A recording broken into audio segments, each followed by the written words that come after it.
preparé las cosas para estudiantes, me dijeron, porque veo que la mayoría de profesores, no voy a hacer pruebas, por el estilo. De hecho, Eugenio, el organizador, me dijo, hasta cambia el título, por favor, no le vayas a poner nombres extraños, trata de hacerlo lo más atractivo posible.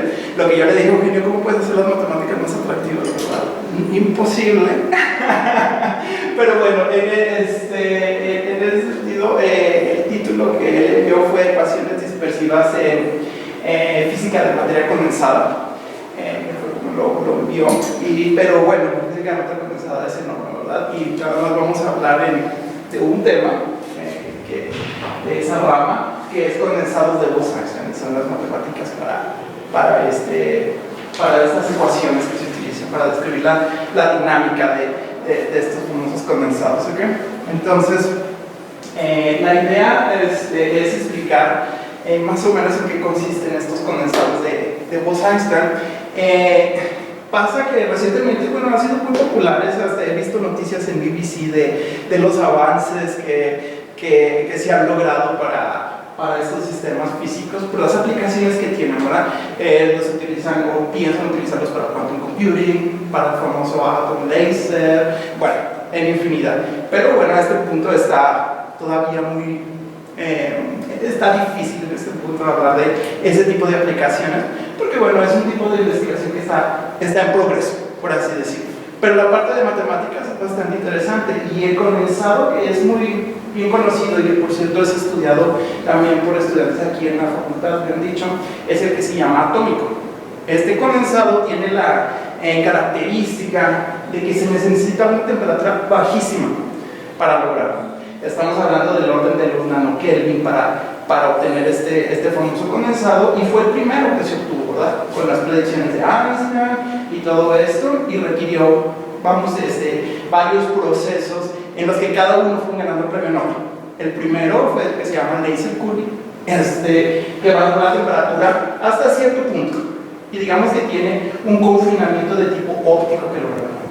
Pero no fue suficiente, y el siguiente, en el que también ganaron el premio Nobel, fue lo que se le llamó el operated cooling, en donde obtienen una especie de confinamiento magnético para estas partículas, y básicamente lo que hacen es acoplar el momento de estas partículas, y como si fuera una taza de café, soplan y extraen las partículas más calientes, por así decirlo, hasta que logran la famosa condensación de Bose-Einstein. ¿Y qué es este condensado? Pues bueno, básicamente hablando, es un sistema macroscópico que exhibe características cuánticas.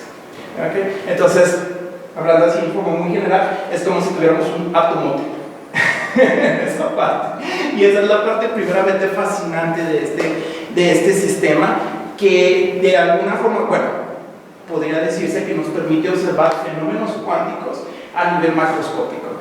Pero bueno, como ven, el proceso de obtención de este condensado hace que las cosas sean un poquito difíciles, ¿verdad? No es como que uno vaya ahí y pueda ver el condensado, mira, estoy viendo fenómenos cuánticos, porque el proceso, bueno, primeramente requiere de estas cuestiones que les comentaba, llegar al grado de nanokelvin, y las partículas que al fin y al cabo pueden condensarse con ese procedimiento, pues realmente no es como que tengamos ahí nuestro tanquecito con el condensado de cosas.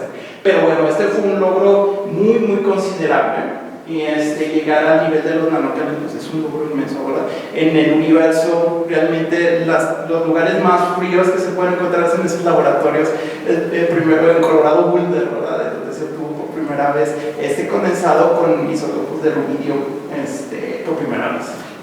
Pero bueno, para aplicaciones pues es un poquito difícil, ¿verdad? Trabajar con eso, y lo que se busca es lograr esta condensación, pero incrementando obviamente primero que nada esa temperatura, ¿verdad? Y esos son los tipos de condensados que nos interesan a nosotros. El condensado atómico es descrito por una ecuación que es muy famosa, bueno, nuestro negocio, que se llama Krauss-Pitayevsky. ¿Okay?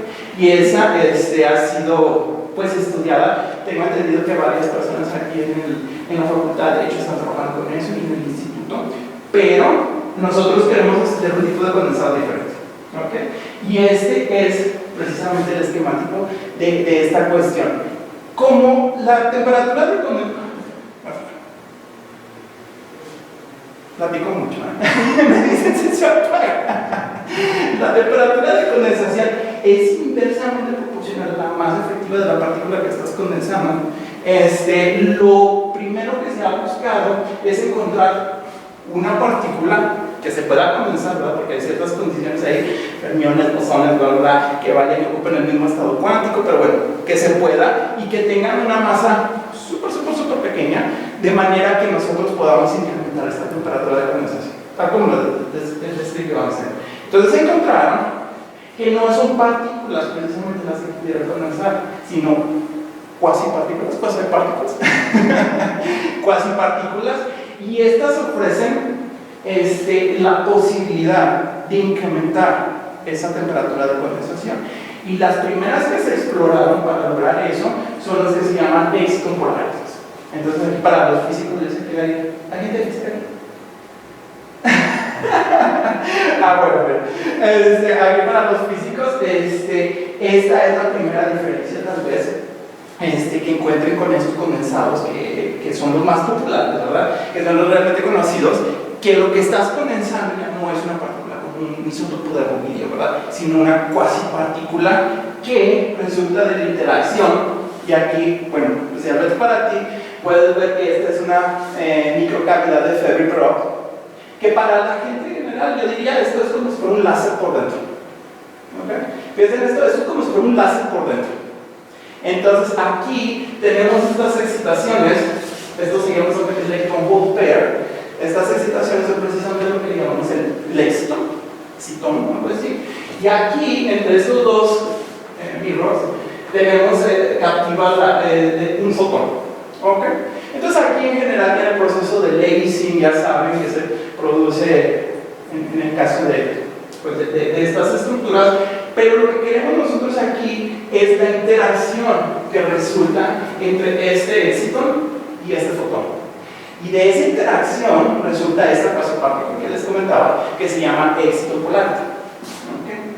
Y esta es la cuestión que queremos condensar. ¿Okay?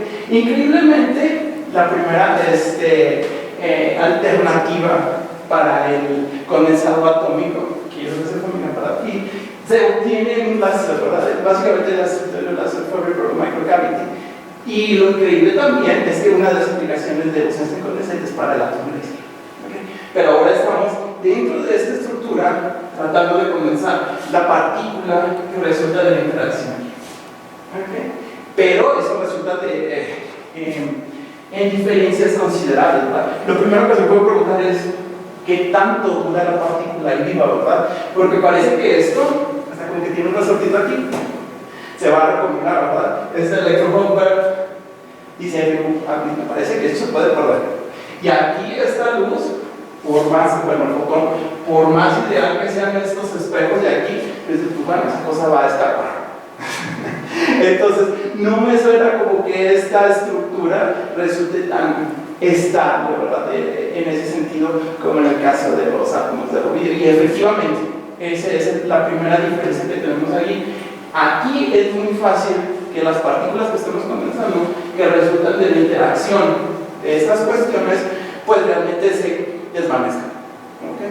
Y a diferencia del otro condensado, en donde tenemos conservación de absolutamente todo, recuerden, teníamos primero un aprisionamiento de tipo óptico y finalmente uno de tipo magnético, y eso se observa en la ecuación que describe ese condensado, ¿verdad? Pero es que conserva absolutamente todo, más energía, ¿verdad? En este caso, el sistema precisamente describe algo diferente.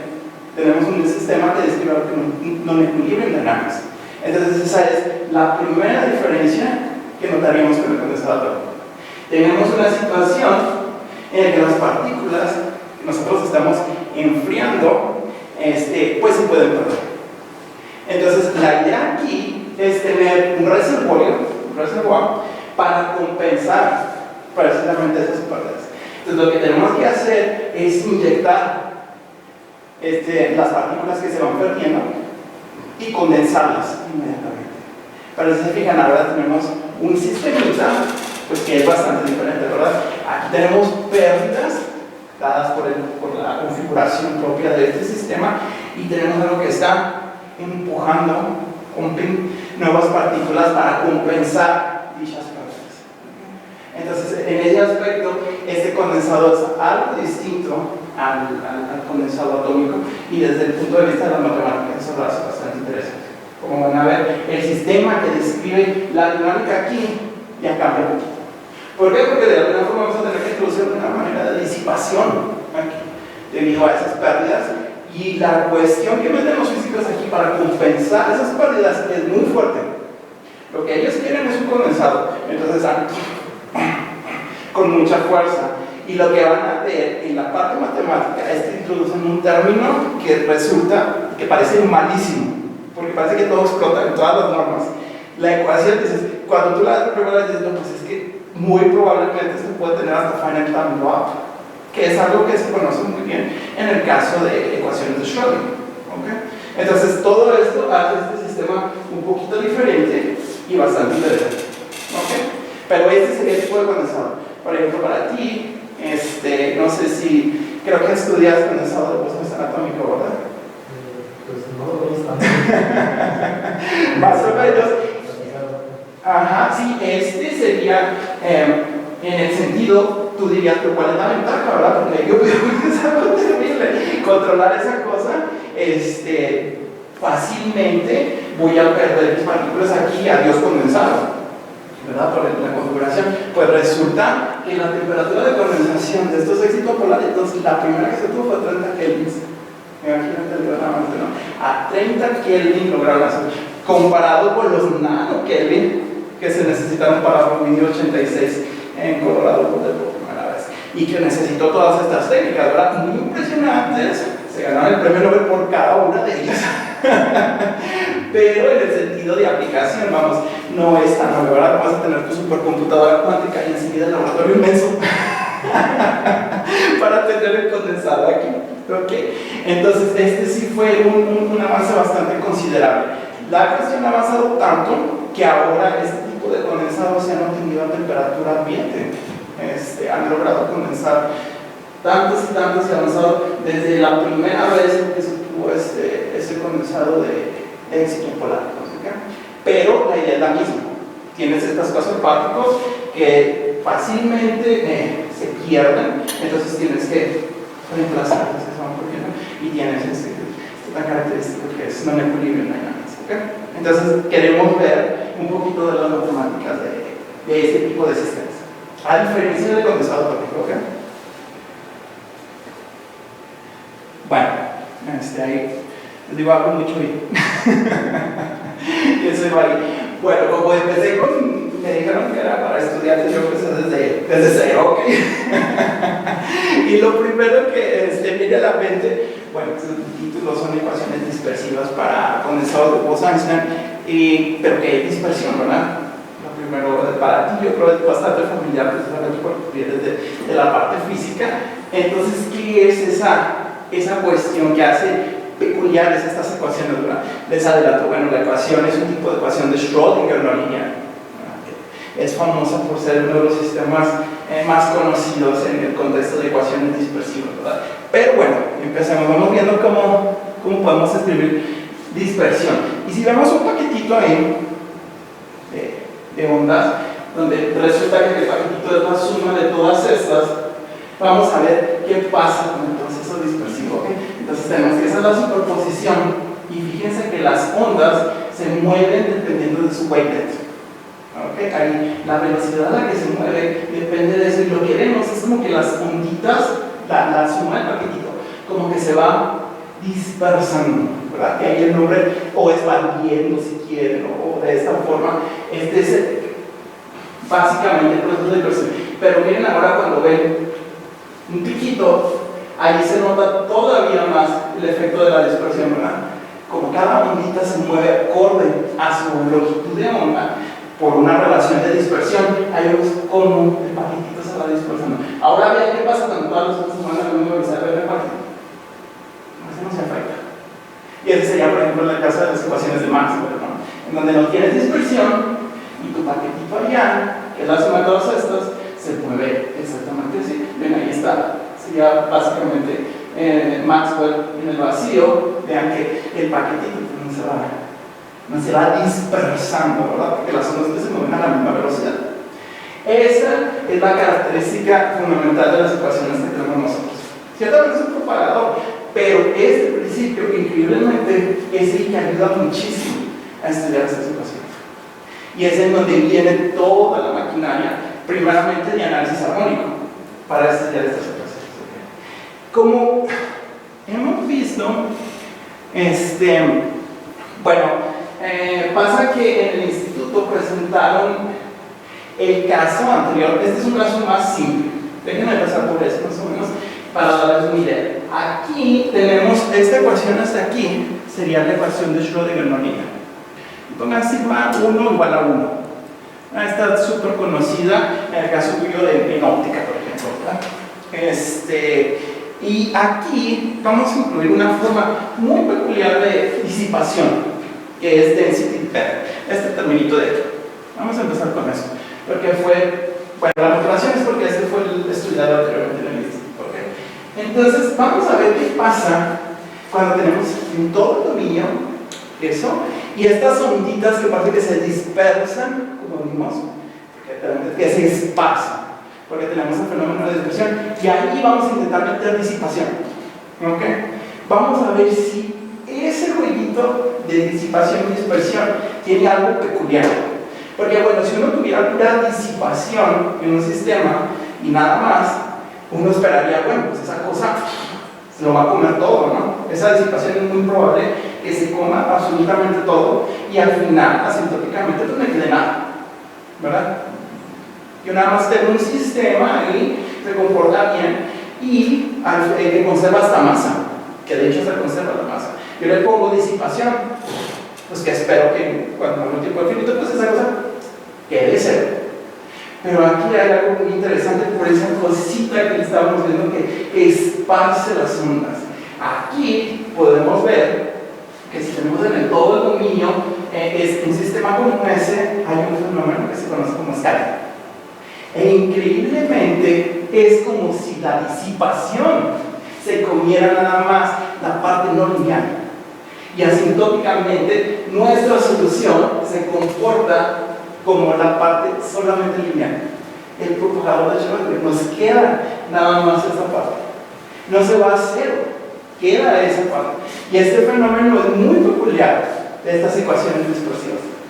¿Okay? Realmente el efecto ese que vimos cuando se movían las onditas es lo suficiente como para evitar que todo decaiga a cero, pero no solamente eso. Aquí en H1 vemos que nuestra solución se comportaría como si fuera nada más la parte lineal, asintóticamente. Entonces, este es un fenómeno bastante interesante de este tipo de ecuaciones en donde hay que cuidar la parte que juega dispersión y disipación por las características precisamente de este tipo de ecuaciones. Lo vemos también en KV, ya saben otras ecuaciones que son de tipo dispersivas, con muchísimas implicaciones en física, ¿verdad? Pero bueno, entonces ahí es en todo el dominio. Y ustedes me pueden preguntar, bueno, ¿qué pasa si yo atrapo esta cosa? Digamos que yo la confino, ya no estudio todo el dominio, tengo así, la atrapo. Pues, ¿qué pasa con esas onditas que se estaban dispersando por todas partes? Pues yo espero que ya no sea igual, ¿verdad? Porque ya lo estoy atrapando. Entonces, de alguna forma yo diría, pierdo de esa dispersión. ¿Qué pasa entonces si a ese confinamiento, aparte yo le pongo disipación? Yo debería de ver que la dispersión pues, ya no es tan fuerte como para producir lo mismo que antes. Y así es. Por ejemplo, en el caso anterior, si nos confinamos en el toro, resulta que asintóticamente esta cosa se desvanece. Ahí sí. ¿Por qué? Porque ahí, definitivamente, ya el fenómeno de la dispersión ya no es tan fuerte necesariamente nuestro confinamiento. Y de hecho, en la parte de análisis, cuando tenemos ese tipo de confinamiento, todas las cosas se vuelven un poquito más difíciles. Uno diría, bueno, tienes un confinamiento, ha de ser más fino, aquí no. ¿Por qué? Precisamente porque pierdes dispersión.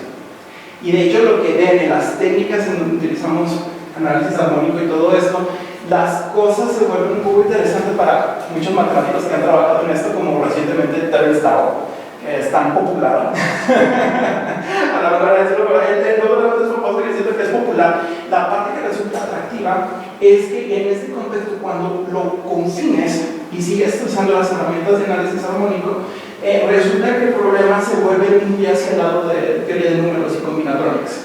Y este confinamiento, bueno, aquí lo pusiste en un todo.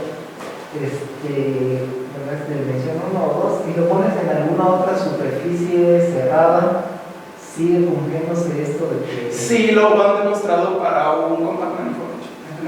De hecho, se ha demostrado hasta cuando tienes un potencial armónico. Déjame mirar, aquí, ahí está Grosspitayevsky. Si tienes es armónico, que sería como x cuadrada, ahí también pasa eso. Ya con ese confinamiento es suficiente. Y ahí, bueno, lo haces en la variedad, pero ¿lo haces con frontera o sin frontera? ¿Hay un cambio si le quitas la frontera y la disipación bueno, ahí todo, pues está todo cerradito, no tiene frontera. Entonces me imagino que en una variedad sin frontera, compacta, pasa más o menos lo mismo. Sí. ¿Qué pasa si le pones la frontera? Si pones como bound condition, como si fuera un dominio acotado. Exacto, sí, pasa lo mismo. Sí. Lo que pasa aquí es que pierdes inmediatamente dispersión. Es lo que ayuda en el caso que conocemos anteriormente, definitivamente la dispersión, ahí sí puedes demostrar que tienes que estar en un dominio completo. Para moverte, ¿no? Sí, porque imagínate, piensa que tienes estas, por lo que sea la frontera, la dispersión, las ondas que se movían anteriormente, para chocar se van a reflejar o se van a hacer así, pero ya no se van a estar. Entonces ahí en ese caso ya no es tan fuerte y te digo, aún considera ese problema en el único sin esto de acá. Hasta aquí, esta famosa Grosspitayevsky, hasta aquí. Si tienes este potencial de aquí, que es generalmente un potencial armónico que les decía que viene de cosas magnéticas y que es la característica de Grosspitayevsky, ya con eso. Ahí puedes demostrar que deja de ser. Y de hecho, la teoría de existencia va a ser interesante aún para esta ecuación. A lo mejor sin este terminito de aquí, ya sabes, para nuestros colegas los físicos la conocen muy bien en óptica. La ecuación de Schrödinger cúbica en línea. Pero ya que le pones ese potencialito a una teoría de existencia, cuando se basa en Stickhaus y estas cosas, debe de ser más cuidadoso. Porque también hay pierde de dispersión. Y de hecho ahí, lo que les comento, el que logró el resultado, pues es una de nuestras estrellas, que es Burgeni. Ahí ya cuando le pones ese potencial. Y ahí es cuando uno debe ser más cuidadoso. ¿Okay? Siempre con el confinamiento, estas ecuaciones se vuelven un poquito más difíciles. Precisamente por eso, porque pierdes dispersión, básicamente. ¿Okay? Pero ganas un problema que es muy interesante y que ha sido estudiado por tantos desde Stickhaus, Pfefferman, que introdujo tantas cosas así, Burgeni y recientemente Turnstile con sus resultados como el método. Para esto que ahorita no voy a dar los detalles técnicos, pero y Eugenio me dijo que no mencionara nombres, pero bueno, ellos son muy populares, sobre todo Turnstile, que es el que ha hecho tal vez la contribución más interesante recientemente a estos sistemas, no nada más Schrödinger, ¿verdad? Sino sistemas dispersos en general, las técnicas que introdujo que se llama Fourier Restricted Nomads, que se basan en los resultados de Pfefferman de restricción de la transformada de Fourier. Pero bueno, eso vemos en un momento. Bueno, ahí está eso. Y ahora sí, hay básicamente dos sistemas para describir este condensado. Fue propuesto en Cambridge y fue con el que empezamos a trabajar, porque era nuestro vecino lo que nos propusieron. Pero refleja básicamente lo que les comentaba. Tienes un término, aquí, hasta aquí es Grosspitayevsky. Hasta aquí es Grosspitayevsky, en esta parte, y lo diferente empieza aquí, en estos dos términos de aquí. Refleja esa parte que les comentaba, que estás empujando, que estás tratando de compensar las pérdidas, y es precisamente con el término disipativo que vimos anteriormente. ¿Okay? Es el que caracteriza esas pérdidas que habíamos visto anteriormente. ¿Okay? Entonces, básicamente, este es el sistema que más simple que pero ya tiene estas dos características, ¿ok? A diferencia de Gross y Dybski. Pero como les decía, pasa que este término, si toman todo lo de la ecuación y dejan nada más este término, parece que está produciendo una especie de crecimiento exponencial. Aquí. Está disparando todo. Porque, y eso está a propósito, de hecho, ellos introducen un crecimiento exponencial, todo eso, para compensar esas pérdidas de una manera muy fuerte. Sin embargo, en la parte de análisis, ustedes proceden, ya saben, a hacer sus estimadores, teoría más clásica de PI, pues parece que todo explota. Okay, entonces, este término no es fácil utilizarlo para compensar aquí, este término tan fuerte, si se hacen, ya saben, estimadores más tradicionales. Y es lo primero que observamos. Bueno, parece que todo explota. Ahora bien, si tenemos confinamiento, como dijimos anteriormente, puede pasar que si este es débil, este gana, y ya vemos qué pasa cuando tenemos dispersión ese tipo de disipación en algo confinado. Entonces esta cosa pudiera irse a cero en todos los aspectos. Entonces este sistema nos resultó bastante interesante desde un principio porque puede comportarse muy mal. Y aquí era donde les motivaba a los estudiantes, saben que nosotros en análisis somos famosos porque siempre queremos estudiar teoría de existencia y unicidad. Y la gente dice, ustedes son lo único que hacen. No saben de otra, quieren probar existencia. Y les digo, bueno, fíjense aquí, ustedes arrancan con una condición inicial ahí, en esa ecuación. ¿Qué tantas cosas pueden irse tan mal? Porque existencia no es solamente probar que hay una solución de esa cosa.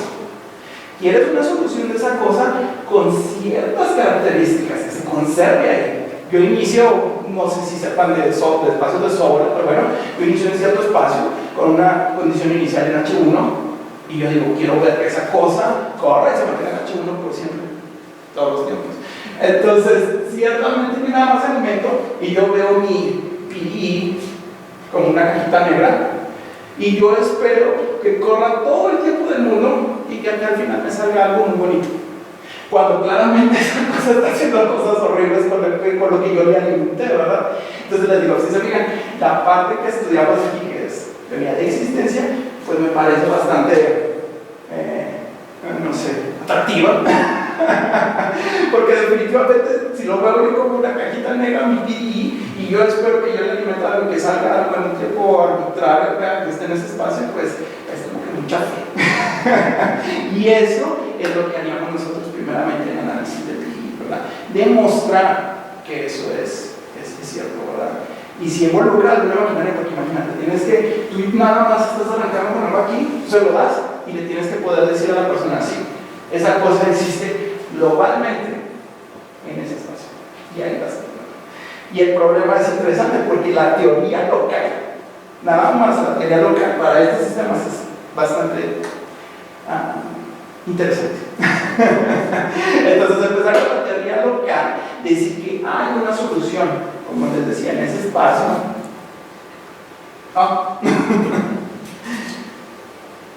Para un tiempo finito, ya es algo.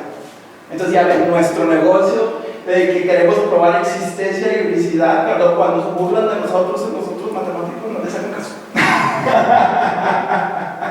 Es muy importante. Y definitivamente es muy importante, ¿verdad? Ya, por ejemplo, uno se pregunta por qué da tanto dinero para Navi Stocks. Si debe de existir una solución, pues no, definitivamente no. Las cosas pueden ir terriblemente mal, y especialmente para ese tipo de soluciones que para Navi Stocks, pues lo mismo es aquí. ¿Okay? Entonces, sí nos gusta estudiar más cosas y van a ver que nos encanta estudiar más cosas, pero definitivamente debemos de arrancar por eso. Debes de probar existencia, y existencia significa eso. Tú le alimentas esa cosa con una condición inicial en ciertas características. Cierto espacio de sobra, que es, tal vez no sea una funcioncita que tiene ciertas características. Yo la alimento ahí y me aseguro de que esta cosa que parece que lo está triturando, esa condición inicial, aún me la deje en ese espacio y que me la deje en espacio por tiempo arbitrario. Esa sería nuestra existencia global. Una bastante prima, porque en óptica, por ejemplo, hay casos en los que increíblemente en un tiempo finito, esta cosa explota en energía. Y te dice, mi solución tiene energía infinita. Energía infinita en tiempo finito. Y sabes, el argumento que da muchos físicos, no, es que esto representa un sistema real, debería de tener una solución. No. Representa un sistema real hasta que es validado de esta manera. Porque, por ejemplo, ahí tienes un caso en el que definitivamente no podemos presentar un sistema real, ¿verdad? Imagínate. Explotó. O sea, es que un sistema real no es. Pero bueno, Es que la explosión es real también. Bueno, pero infinito. Infinito.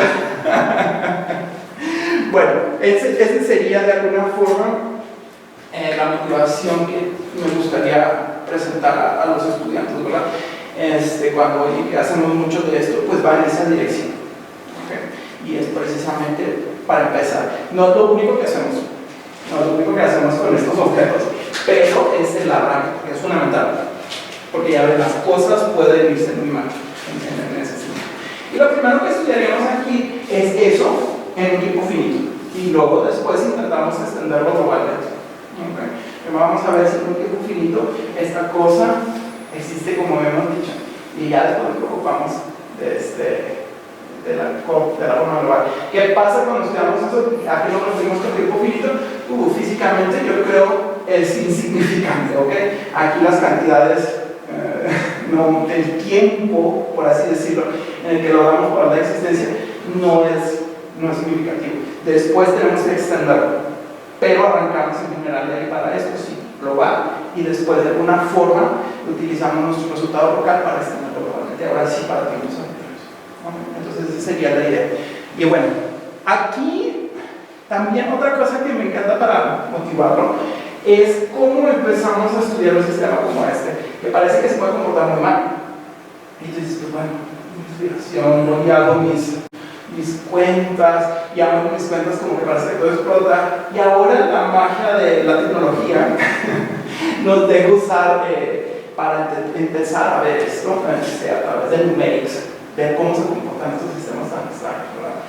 Porque nos gustaría primero que nada ver que esta cosa tiene, como en el caso del condensado atómico, una solución estacionaria, especialmente ground state, ¿verdad? Que es tan importante en tu contexto, una solución ground state, y es una solución que va de este tipo, de nuevo, se ve para ti, y que la reemplazamos ahí y obtenemos nuestra ecuación estacionaria y bla, bla, bla, bla. Entonces empezamos a estudiar ahora una ecuación estacionaria para eso, y queremos ver si esas soluciones radialmente simétricas estacionarias se parecen a las soluciones de tu condensado atómico, que es el que conoces, que ya sabes que son como especies de gaussianas, así muy bonitas, radialmente simétricas, y dices, pues aquí se parecerán, ¿cómo están ahí?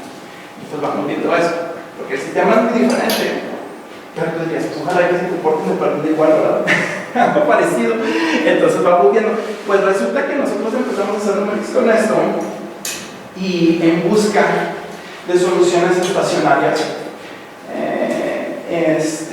y excitaciones, porque nos interesa mucho la estabilidad de estas soluciones. No solamente queremos que sean las soluciones estacionarias como las que tú has visto, sino que sean por lo menos linealmente estables, en el sentido de Bogoy de Jeans, que yo creo también tú en física más organizada lo has estudiado más, pero bueno, es básicamente estabilidad lineal para este tipo de soluciones, pero muy peculiar, se llama teoría de Bogoy de Jeans. Entonces, lo que hicimos fue, aquí sí computacionalmente es demandante, y utilizamos lo que se llama continuación numérica. Aquí es donde sí tuvimos que emplear una supercomputadora, porque haga de cuenta que arrancamos de una solución y seguimos y cambiamos cierto parámetro acá. Por ejemplo, aquí déjenme les comento que esa alfa de ahí, que es donde hacemos como que el peor, donde introducimos las partículas para compensar el decaimiento, pusimos como un cutoff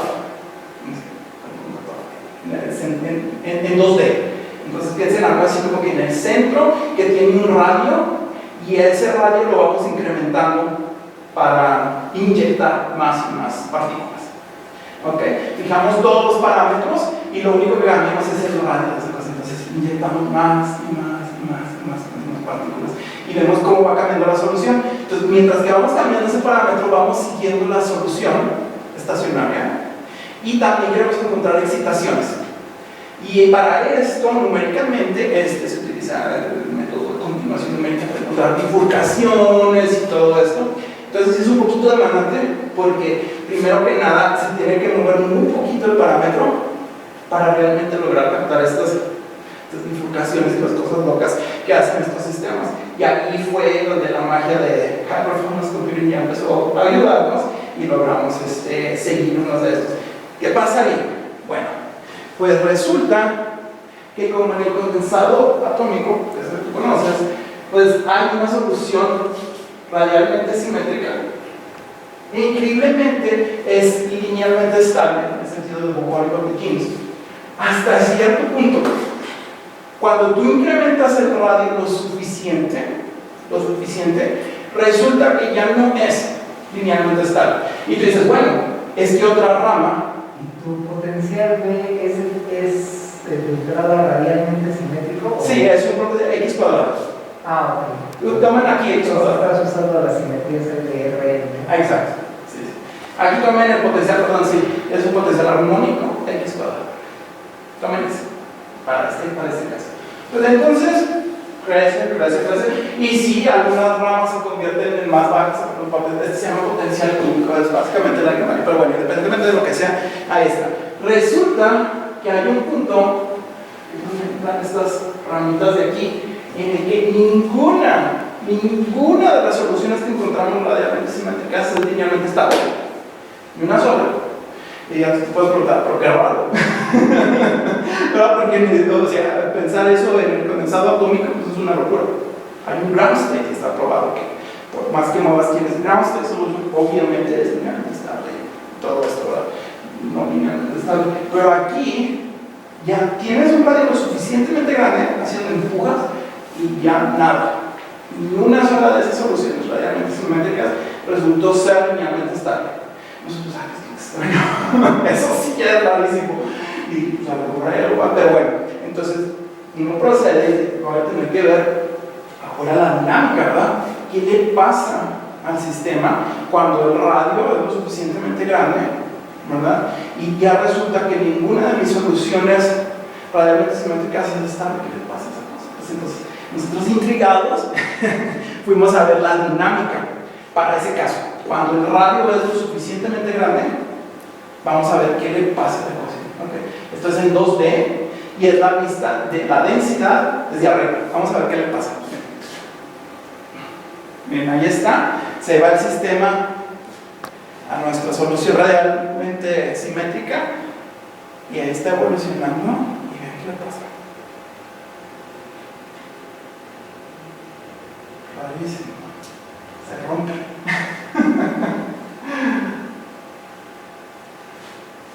Se rompe de una forma muy interesante. La rompió. Pero miren, esperen un segundo. Sigue evolucionando. Miren qué le pasa. ¿Qué quiere decir se rompe? ¿Es un canto o algo así? ¿Quieres un conjunto canto o alguna cosa por el estilo? ¿Qué quieres decir con que se rompe? No, que la simetría se rompió. Ah. Sí, o sea. No, pero por la descripción que tienes en la imagen. Por la descripción que está en la imagen, que es grande, ¿no? Que se está partiendo en pedacitos, aparentemente, ¿no? Ah, ok. Sí. Bueno, ahí está, pero si vieron la final. Bueno, al final, increíblemente, después de que pasa ese trasciente, se formaron estas estructuras. Dice, fíjate, yo esperaría, va a pasar algo terrible ahí, veo que le está sucediendo esta cosa, y resulta que aparece eso después. Y eso fue algo que nos llamó tanto la atención que, bueno, es tan diferente al condensado atómico. Eso jamás pasaría en el condensado atómico. Empieza y esa estructura de perdida numéricamente hablando, ahí se queda. Y forma, y tú dices, pues, ¿qué es esto? Parecen vórtices cuánticos. Uno debe de ser muy cuidadoso para decir que es un vórtice cuántico, porque tiene muchas técnicas. Pero no se vio en la película cómo se formaron esos. Yo no los vi. ¿Cómo? En la película, a la hora que se formaron. Ah, mira.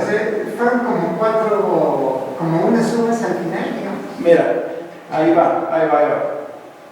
Ahí se va armando. Es la vista de arriba, acuérdate. Y mira cómo va. Eso es bonito. Ah, esa. Sí, mira, ahí ya se formó. Ah, esa está. Ahí va, y está gira y ahí se queda. Obviamente aquí, fíjate, otra cosa que tienes que pensar matemáticamente es cuánto dura eso. Si es cierto que eso dura o va a explotar después, o qué va a hacer, ¿verdad? Ahí es donde todavía no vamos a probar eso. Pero ahí. Pero ve que. Ajá, y ve qué impresionantes estructuras me parece. Aquí no introdujimos nada en la cuestión de la ecuación de teoría de sistemas. Realmente el radio creció lo suficiente para eso. Y vean esto. Entonces, pues empezamos a ver la densidad si baja a cero en esos puntitos. Aquí está. Y dices, es el primer signo de que es un vórtice cuántico. Pero bueno, los vórtices cuánticos tienen circulación de corriente ahí alrededor. Y trabaja la corriente ahí, sí. Y el cambio cuantizado en la fase, en tipos de 3pi, resulta ser que sí son vórtices cuánticos. Por lo menos numéricamente hablando. Entonces, este es uno de los datos fenómenos que es tan diferente en estos sistemas en comparación con el condensado atómico. Que bueno, deberíamos esperar algo diferente porque la ecuación no es como Grosspita y así. Estas dos cuestioncitas que tenemos ahí básicamente juegan de una manera tan interesante que nos da una dinámica súper rica. Hasta cierto punto se parece al condensado atómico y ya es otra cosa. Es algo. Pero eso lo puedes probar formalmente. ¿Qué hay? O sea, lo puedes probar matemáticamente. La afirmación de los vórtices. Esas cosas. Y después de que pruebas existencia en L2, que es la parte, por eso nos interesa mucho estudiar la teoría local y global en L2, por ejemplo, necesitas superior en L2, y empiezas con eso así. Y esto se hace en la dirección de la teoría de Ginzburg-Landau. Puedes probar, puedes dar ciertas configuraciones. O sea, dices, quiero que haya 20 vórtices. Sí, en Ginzburg-Landau. No lo hemos hecho nosotros todavía, porque el paso anterior, el paso interesante aquí, es que todos estos sujetos que vamos a ver viven en espacios de regularidad muy baja, súper baja. Y ahí la teoría que necesitamos antes de todo eso, que es lo que les decía, la teoría de existencia global, de hecho, ahí es algo muy interesante técnicamente hablando. Entonces, tiene que ser, y de nuestro lado de análisis, esa es la parte fuerte. Es ahí donde van a ver brillar a Turnstau y a Roger. Ahí, por ejemplo, en L2 ya no pueden utilizar ni siquiera stickers. Lejos las ideas de análisis funcional, ahí ya no. Por sí solas no. Ahí sí es muy específico. Ahí sí es muy específico y la teoría que se ha desarrollado para lograr trabajar en eso es verdaderamente impresionante. Pues te lo estás jugando. Medalla Fields. Mucho por eso. Que se basa en la restricción de la transformación de Fourier. Pero restringir a esa cosa es algo delicadísimo y empezó con Pfefferman pero va en esa dirección. Y la cosa que les comentaba, que hace que todo esto sea súper interesante, es que necesariamente esto tiene que confinarse por el sistema físico. Tiene confinamiento. Entonces, del lado de análisis se hace todavía más interesante esta cuestión. ¿Okay? Tenemos esa teoría que hay que desarrollar en espacios de regularidad tamaño. ¿Por qué es tan importante hablar de regularidad tamaño? Porque esas cosas viven ahí.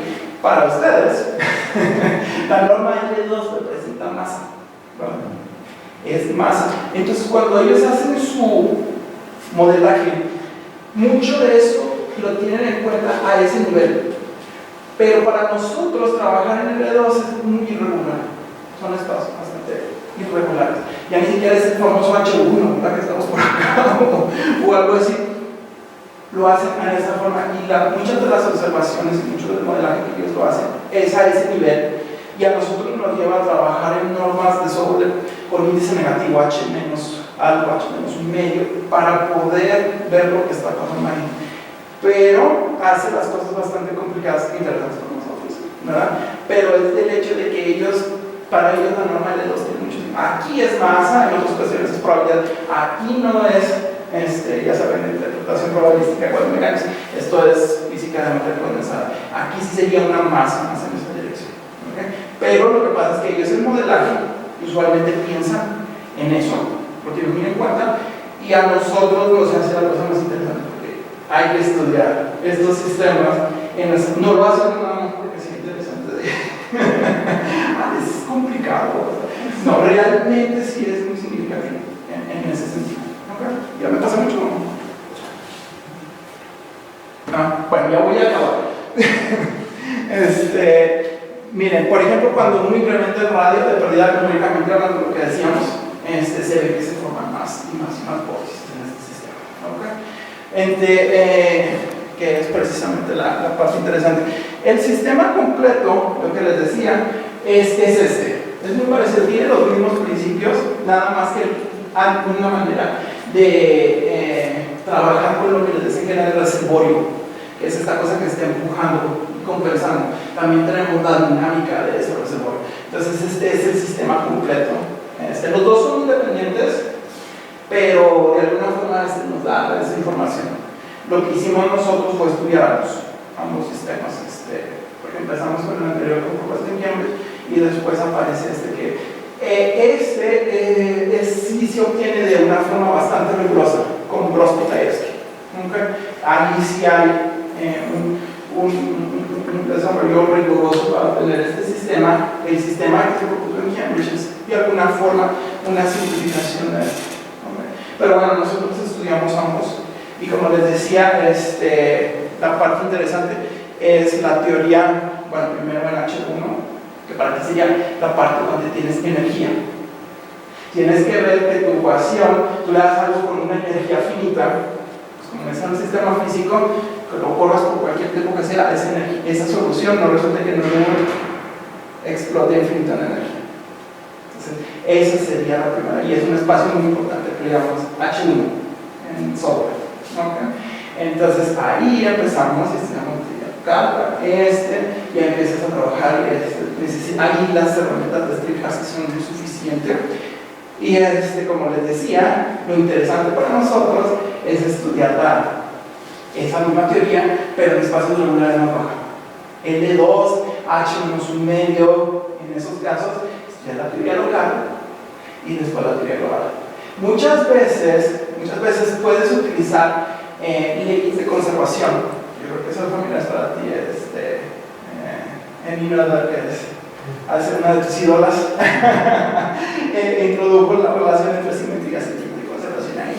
Entonces, por ejemplo, la ecuación de Gross-Pitayevsky es completamente integrable y tienes todas las leyes de conservación que tú puedes necesitar. Viene de ahí. ¿Okay? Aquí no, porque aquí ves inmediatamente que estas cosas están jugando y no conservas nada. Modelan non-equilibrium dynamics. Entonces, extender globalmente aquí, extender globalmente aquí, aún en H1, es difícil. Aún en H1, porque no tiene ninguna de esas cosas. ¿Okay? Como quiera, allá en Gross-Pitayevsky tenía la magia de mí. Aquí ya no. Entonces, sí. Ahí la segunda ecuación nada más tiene derivada respecto a T. Sí, es una OD. Es una. Ajá. Que es otra cosa que hace las cosas difíciles. ¿Por qué? Porque no tienes dispersión. Ahí para meter las teorías de aquí, de la parte de dispersión, por ejemplo, si vas directamente y tú dices, pues es una OD, en este contexto pues es una OD, pues no, porque ahí no tienes una relación de dispersión que te ayude más adelante. Y ahí fui muy afortunado de que quien me guió cómo introducir eso en ese contexto fue Terestado, muy amable, tan amable, ahí nos ayudó a introducir precisamente eso.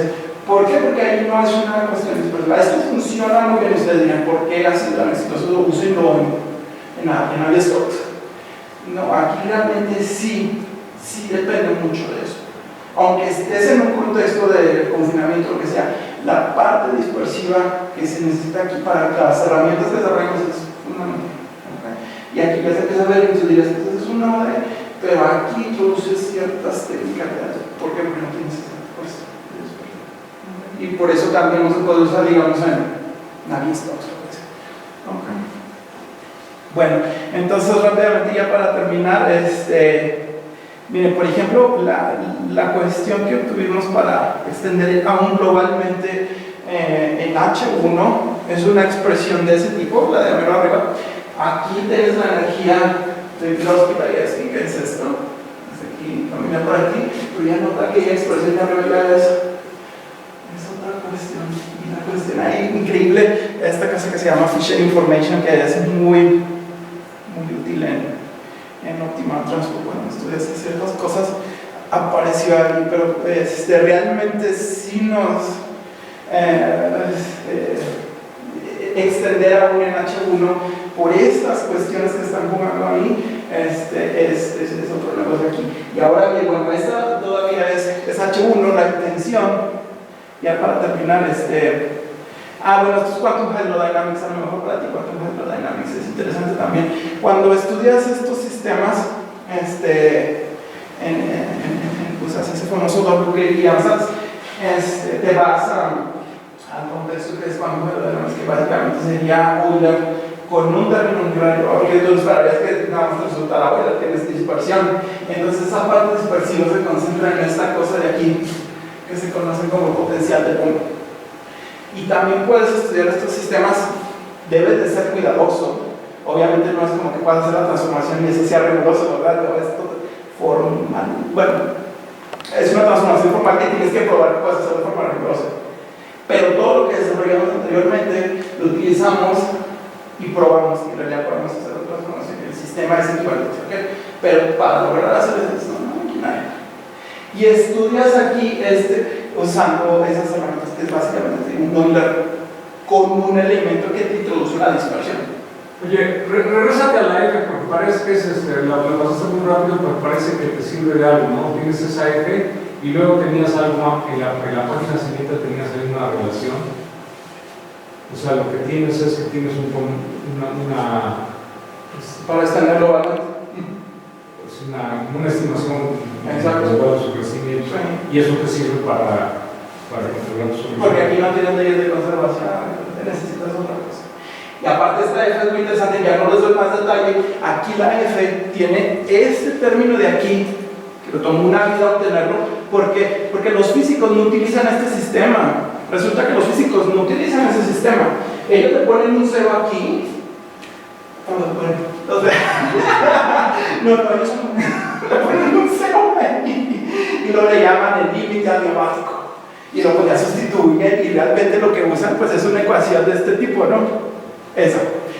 Y pues resulta que la primera pues sí se obtuvo de una forma rigurosa y un montón de matemáticas detrás, pero para esa no, le ponen un cero. Lo que logramos demostrar y que les encantó a los físicos ahí sí fue una manera rigurosa de conectar, que mandamos esa cosa, por eso yo le pongo un epsilon ahí, ese epsilon es adicional a esta cosita aquí, lo mandamos a cero y logramos probar que las soluciones de estas cosas no se convergen las soluciones de la ecuación, que eso sí les gustó mucho a los físicos, ahí sí vieron, ahí sí. Entonces, pero eso sí, nos tomó, te digo, algunas cuestioncitas más que aparecen, unas locuras ahí, pero esa fue la idea, probar eso. Imagínate eso. O sea, probaste que sí existe tal límite adiabático. Exacto. De esa otra de la ecuación. No vamos a ponerle el cero ahí. No vamos a decir que ponerle el cero. Pero bueno, ok, entonces ya para cerrar nada más les digo, ahí es dinámica, esto es un poquito cuando haces eso, y al final lo que les digo, por ejemplo, este es un teorema del lado de Boolean, en donde ya entra cuestioncitas un poco más técnicas para estudiar esa regularidad tan baja, y globalmente en donde se utiliza el famoso método que logramos para el D2 y H-1. Pero bueno, muy bien, la parte técnica. Eso es todo. Gracias.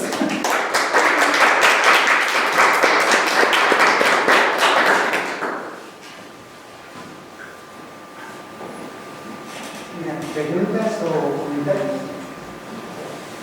Hago una preguntita nada más así muy general, de alguien que es experto en el tema. En esta prueba que dices que tienes el teorema de la que hablaste, ¿usaste métodos numéricos para darla? ¿O son cosas aparte? Son aparte. Son aparte. No, eso ya sirvió como una modelación, como inspiración, un poco de esa historia. Ah, ok. Sí, no, es analítica, bien, o sea. Sí. No, numéricos no. Lo que sí hicimos es probar.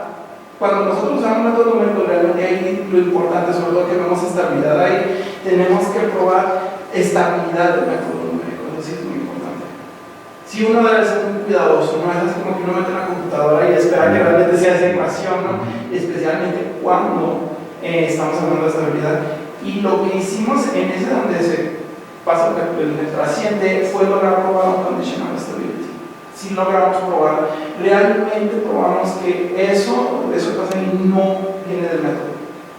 Sí tienes que probar eso, y probar eso sí es pesado. Porque usualmente muchos métodos van a tener un cierto rango en el que son estables. No puedes poner cualquier espaciamiento temporal y espacial, ¿sabes cómo? Porque muchas veces esa cosa se va a romper, pero es porque tu método está mal. Entonces también los físicos eso deben tener mucho cuidado. Muchas veces observan cosas raras, pero no son nada vinculado a la ecuación, sino al método. Entonces, cuando nosotros hacemos eso, sí tratamos de, si hay muchas cosas que hay que probar para eso. Y ya después, la parte analítica, eso sí, totalmente independiente de los métodos numéricos, ahí sí. En la animación que pusiste de como los ceros de la densidad, eso que como que también se estabiliza, que quedan como ciertos hoyitos. Esos son ceros de densidad. Sí. ¿Eso te representa los excitores que estás poniendo? ¿O qué te representa ese cero? No, el vórtice. La densidad tiene que bajar a cero. Esa es la densidad lo que son, porque no la cuadrado de psi. Pero eso cómo se relaciona con la cantidad de sonidos que pudiera tienes. ser. Sí. Lo relacionas, no, o sea, ¿Cómo fue? cada uno de esos ceros es una de las partículas que tú estás condensando o. No, uno de esos ceros es que no hay nada ahí. Y Cero. ¿Y por qué te sale cierta cantidad de vórtices y no otra? Pues sí, esa cantidad depende, te digo, del radio que implicas, pero es algo que se debe de probar también. Es el siguiente paso. Solamente que para poder probar eso, es todos estos sujetos con los mismos niveles de nuestro lado, lo más importante es la teoría en números. Antes de ir a eso, que es más delicado. Y sobre todo es probar, porque para empezar, tú puedes preguntar cosas que hay, o sea, tú puedes correr eso en la computadora y para estar seguro de que esa cosa sobrevive eternamente, ¿cómo? ¿Verdad? O cuánto sobrevive. Entonces, independientemente de que sea vórtices o lo que sea, si te fijas, la teoría local y global para eso, en el espacio, es muy importante. Es el punto de arranque. Y ya después vas caracterizando esas cosas.